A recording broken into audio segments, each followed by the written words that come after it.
ಬೀದರ್ನಲ್ಲಿ 2 ದಿನಗಳಿಂದ ಮಳೆಯ ಅಬ್ಬರ ಜೋರಾಗಿದೆ. ಬೀದರ್ನ ಪ್ರಮುಖ ರಸ್ತೆಗಳು ಕೆರೆಯಂತಾಗಿ ಮಾರ್ಪಟ್ಟಿದೆ. ಈ ಕುರಿತಂತೆ ಬ್ರೇಕಿಂಗ್ ಸಿಗ್ತಾ ಇದೆ. ರಂಗಮಂದಿರ ಗುಂಪಾ ರೋಡ್ನಲ್ಲಿ ಅವ್ಯವಸ್ಥೆ ಆಗ್ರ ಆಗಿದೆ.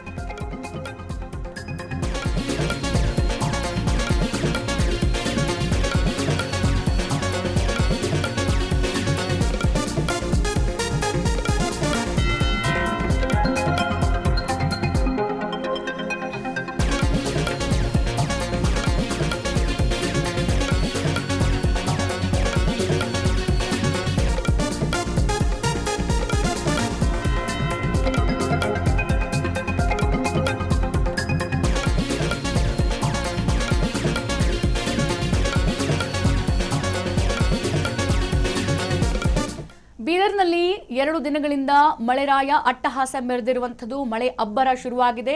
ಬೀದರ್ನ ಪ್ರಮುಖ ರಸ್ತೆಗಳು ಕೆರೆಯಂತಾಗಿ ಮಾರ್ಪಟ್ಟಿದೆ. ಅಲ್ಲಿ ರಂಗಮಂದಿರ ಗುಂಪಾ ರೋಡ್ನಲ್ಲಿ ಅವ್ಯವಸ್ಥೆ ಆಗರ ಎದ್ದು ಕಾಣ್ತಾ ಇದೆ. ಟಿವಿ ಸ್ಕ್ರೀನ್ ಮೇಲೆ ವಿಜುವಲ್ಸ್ ಗಮನಿಸ್ತಾ ಇದ್ದೀರಾ. ಒಂದು ಸ್ಪೀಡ್ ಆಗಿ ಹೋಗಬೇಕಾದಂತ ಆಂಬ್ಯುಲೆನ್ಸ್ ಕೂಡ ಬಹಳ ನಿಧಾನಗತಿಯಲ್ಲಿ ಹೋಗುತ್ತೆ ಅಂತಂದ್ರೆ ಮಳೆಯ ತೀವ್ರತೆ, ಆ ರಸ್ತೆ ಯಾವ ರೀತಿ ನಿರ್ಮಾಣ ಆಗಿದೆ ಪರಿಸ್ಥಿತಿ ಅಂತ ಹೇಳಿ. ಬಸ್ ನಿಲ್ದಾಣ ರಸ್ತೆ ಜಲಾವೃತವಾಗಿದೆ. ಸವಾರರು ಪರದಾಟವನ್ನ ನಡೆಸ್ತಾ ಇದ್ದಾರೆ. ಬಸವ ಕಲ್ಯಾಣದ ಪ್ರಮುಖ ರಸ್ತೆಗಳು ಜಲಾವೃತವಾಗಿರುವಂಥದ್ದು, ಅವೈಜ್ಞಾನಿಕ ರಸ್ತೆ ನಿರ್ಮಾಣ ಅಂತ ಹೇಳಿ ಬಸವ ಕಲ್ಯಾಣದ ಜನರು ಆಕ್ರೋಶವನ್ನ ವ್ಯಕ್ತಪಡಿಸ್ತಾ ಇದ್ದಾರೆ. ಸೊ ಬಸವ ಕಲ್ಯಾಣದಲ್ಲಿ ಮಳೆ ಇಲ್ಲ, ಮಳೆ ಆಗಿಲ್ಲ ಅಂತ ಜನರು ಒಂದ್ ಕಡೆ ಕಂಗಾಲಾಗಿದ್ರೆ, ಈಗ ಕಳೆದ 2 ದಿನಗಳಿಂದ ವರುಣಾರ್ಭಟ ಅಲ್ಲಿ ಬೀದರ್ನಲ್ಲಿ ಶುರುವಾಗಿರುವಂಥದ್ದು. 2 ದಿನಗಳಿಂದ ಮಳೆ ಅಬ್ಬರ ಬಹಳ ಜೋರಾಗಿ ಬರ್ತಾ ಇದೆ. ಜನಜೀವನ ಅಸ್ತವ್ಯಸ್ತವಾಗಿದ್ರೆ ಮತ್ತೊಂದು ಕಡೆಗೆ ಮನೆಯಿಂದ ಹೊರಗೆ ಹೋಗೋದಕ್ಕೆ, ಕೆಲಸಕ್ಕೆ ಹೋಗೋದಕ್ಕೆ, ಮನೆ ಬಿಟ್ಟು ಬೇರೆ ಪ್ಲೇಸ್ಗಳಿಗೆ ಹೋಗೋಣ ಅಂತ ಅಂದ್ರೂ ಕೂಡ ಅಲ್ಲಿನ ರಸ್ತೆಗಳು ಈಗ ಕೆರೆಯಾಗಿ ಮಾರ್ಪಟ್ಟಿರುವಂಥದ್ದು. ಅಲ್ಲಿ ರಂಗಮಂದಿರ ಹಾಗೆ ಗುಂಪಾ ರೋಡ್ನಲ್ಲಿ ಅವ್ಯವಸ್ಥೆ ಆಗರ ಆಗಿದೆ. ಹಾಗಾಗಿ ಬಸ್ ನಿಲ್ದಾಣ ರಸ್ತೆಯು ಕೂಡ ಸಂಪೂರ್ಣ ಜಲಾವೃತವಾಗಿರೋದು. ಸವಾರರು ಪರದಾಟವನ್ನ ನಡೆಸ್ತಾ ಇದ್ದಾರೆ.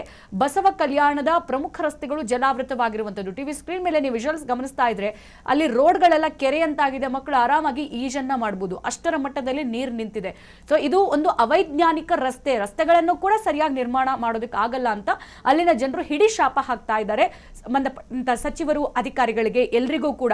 ನೋಡಿ, ನಮಗೆ ಸಿಗುವಂತ ಅಧಿಕಾರ 10 ದಿನ ಸಿಕ್ಕರೂ ಕೂಡ ನಾವು ಮಾಡುವಂತ ಕೆಲಸ 10 ವರ್ಷ ನೆನ್ಸ್ಕೊಳ್ಳೋಂಗಿರ್ಬೇಕು. ಆ ತರ ನೀವು ಮಾಡ್ತೀರಾ ಅಂತಂದ್ರೆ ಮನೆಗೆ ಹೋಗಿ ಓಟ್ ಕೊಡಿ ಅಂತ ಕೇಳುವ ಪರಿಸ್ಥಿತಿ ಬೇಡ. ಜನರೇ ನಿಮ್ಮನ್ನ ಚುನಾಯಿಸಿ ಅಧಿಕಾರದ ಗದ್ದುಗೆಯಲ್ಲಿ ಕೂರಿಸ್ತಾರೆ ಅನ್ನೋದಕ್ಕೆ ಬೆಸ್ಟ್ ಎಕ್ಸಾಂಪಲ್.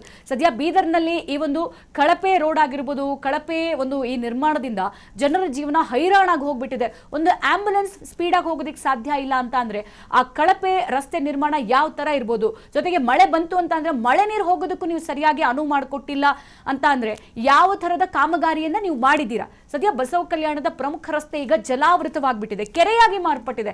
ನಡ್ಕೊಂಡು ಹೋಗೋದಕ್ಕೆ ಕೂಡ ಸುಸಜ್ಜಿತ ರಸ್ತೆ ಇಲ್ಲ ಅಂತ ಅಂದ್ರೆ ಸದ್ಯ ಈ ಅವೈಜ್ಞಾನಿಕ ರಸ್ತೆಯನ್ನ ನೋಡ್ಬಿಟ್ಟು ಅಲ್ಲಿನ ಜನರು ಆಕ್ರೋಶವನ್ನ ವ್ಯಕ್ತಪಡಿಸ್ತಾ ಇದ್ದಾರೆ. ಸೊ ಈ ತರದ ಸ್ಥಿತಿಗತಿಗಳನ್ನ ನೋಡಿದಾಗ ಜನರಿಗೆ ಕಾಡುವಂತ ಪ್ರಶ್ನೆ ಇಷ್ಟೇ, ಹಂಗಿದ್ರೆ ನಮ್ಮ ಈ ಪ್ರಜಾಪ್ರಭುತ್ವದಲ್ಲಿ ರಾಜಕಾರಣಿಗಳು ನಮ್ಮನ್ನ ಆಳುವಂತಹ ಪ್ರಜೆಗಳು ಬೇಕಾ ಅಂತ ಹೇಳಿ. ಯಾಕಂತಂದ್ರೆ ಅಧಿಕಾರ ಮಾಡ್ತೀರಾ, ಸರ್ಕಾರದಿಂದ ಅನುಮೋದನೆ ತೆಗೆದುಕೊಳ್ತೀರಾ, ಇಷ್ಟು ಬಜೆಟ್ ಬೇಕು ಅಂತ ಕೇಳ್ತೀರಾ, ಹಾಕುವಂತ ಒಂದು ರಸ್ತೆಯನ್ನು ಸರಿಯಾಗಿ ಹಾಕೋದಿಕ್ಕಾಗಿಲ್ಲ ಅಂತ ಅಂದ್ರೆ ಯಾವ ತರದ ಜನಜೀವನವನ್ನ ಜನ ನಡೆಸಬೇಕು?